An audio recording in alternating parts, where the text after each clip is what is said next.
ಮತ್ತು ನನ್ನ ಆತ್ಮೀಯ ವಿದ್ಯಾರ್ಥಿಗಳೇ, ನಿಮ್ಮೆಲ್ಲರಿಗೂ ಹೃತ್ಪೂರ್ವಕ ನಮಸ್ಕಾರಗಳು. ಇಂದು ಈ ಗೌರವಯುತ ಸಮಾರಂಭದ ಸನ್ನಿಧಿಯಲ್ಲಿ ನಮ್ಮ ಶಾಲೆಯ ವಾರ್ಷಿಕ ವರದಿಯನ್ನು ನಿಮ್ಮ ಮುಂದೆ ಮಂಡಿಸಲು ಇಷ್ಟಪಡುತ್ತೇನೆ.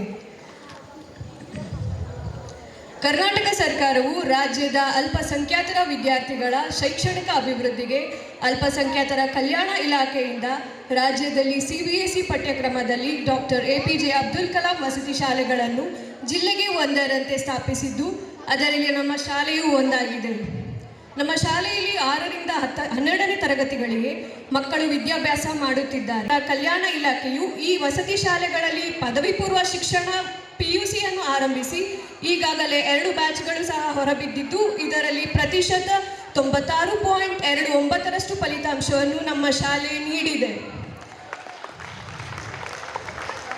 ಕಳೆದ ಸಾಲಿನಲ್ಲಿ ನಮ್ಮ ಶಾಲೆಯಿಂದ ತೇರ್ಗಡೆಯಾದ 13 ಜನ ವಿದ್ಯಾರ್ಥಿನಿಯರು ಇಂಜಿನಿಯರಿಂಗ್, ಒಬ್ಬ ವಿದ್ಯಾರ್ಥಿನಿ ವೆಟರ್ನರಿ ಸೈನ್ಸ್, 6 ಜನ ವಿದ್ಯಾರ್ಥಿನಿಯರು ನರ್ಸಿಂಗ್, ಒಬ್ಬ ವಿದ್ಯಾರ್ಥಿ ಹಾರ್ಟಿಕಲ್ಚರ್, 4 ಜನ ವಿದ್ಯಾರ್ಥಿಗಳು ನೀಟ್ ಲಾಂಗ್ ಟರ್ಮ್, ಹೀಗೆ ಅನೇಕ ವಿದ್ಯಾರ್ಥಿಗಳು ಉನ್ನತ ವ್ಯಾಸಂಗದಲ್ಲಿ ತೊಡಗಿದ್ದಾರೆ.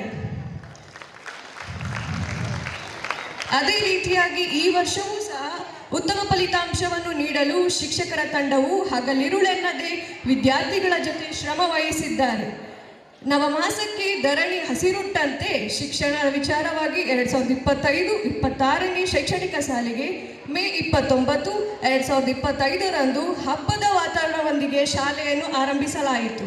ಹಾಗೆಯೇ ಸಂವಿಧಾನ ಮತ್ತು ಚುನಾವಣೆ ಅರಿವು ಮೂಡಿಸಲು ಮಕ್ಕಳಿಂದ ಮತದಾನವನ್ನು ಮಾಡಿಸುವುದರ ಮುಖಾಂತರ ಶಾಲಾ ಸಂಸತ್ ರಚಿಸಲಾಯಿತು. ತರುವಾಯ 2025-26ನೇ ಶೈಕ್ಷಣಿಕ ಸಾಲಿನಲ್ಲಿ ನಮ್ಮ ಇಲಾಖೆಯು ಆಯೋಜಿಸಿದ್ದ ಜಿಲ್ಲಾ ಮಟ್ಟದ ರಸಪ್ರಶ್ನೆ, ಪ್ರಬಂಧ ಸ್ಪರ್ಧೆ, ಚರ್ಚಾ ಸ್ಪರ್ಧೆ, ಚಿತ್ರಕಲಾ ಮುಂತಾದ ಸ್ಪರ್ಧೆಗಳಲ್ಲಿ ನಮ್ಮ ಶಾಲೆಯ ವಿದ್ಯಾರ್ಥಿಗಳು ಭಾಗವಹಿಸಿದ್ದು, ಅದರಲ್ಲಿ ಕುಮಾರಿ ಭಾಗ್ಯಲಕ್ಷ್ಮಿ ಅವಳಣ್ಣನವರ್ ವಿದ್ಯಾರ್ಥಿನಿ ಚಿತ್ರಕಲೆಯಲ್ಲಿ ದ್ವಿತೀಯ ಸ್ಥಾನ ಪಡೆದಿರುತ್ತಾಳೆ. ಅಂತೆಯೇ ನಮ್ಮ ಶಾಲೆಯಲ್ಲಿ ಕ್ರೀಡೆಯನ್ನು ಉತ್ತೇಜಿಸಲು ಪ್ರತಿ ವರ್ಷ ಕೈಗೊಳ್ಳುವಂತೆ ಈ ವರ್ಷವೂ ಯೂತ್ ವೆಲಾಸಿಟಿ ಎಂಬ ಕ್ರೀಡೋತ್ಸವವನ್ನು ಆಯೋಜಿಸಲಾಗಿದ್ದು, ಅದರಲ್ಲಿ ತರಗತಿವಾರು ತಂಡಗಳಿಂದ ಸ್ಪರ್ಧಿಸಿ ಉತ್ತಮ ಬಹುಮಾನ ಮತ್ತು ಪದಕಗಳನ್ನು ಪಡೆದಿರುತ್ತಾರೆ. ಅದೇ ರೀತಿ ಸಾಂಸ್ಕೃತಿಕ ಚಟುವಟಿಕೆಗಳನ್ನು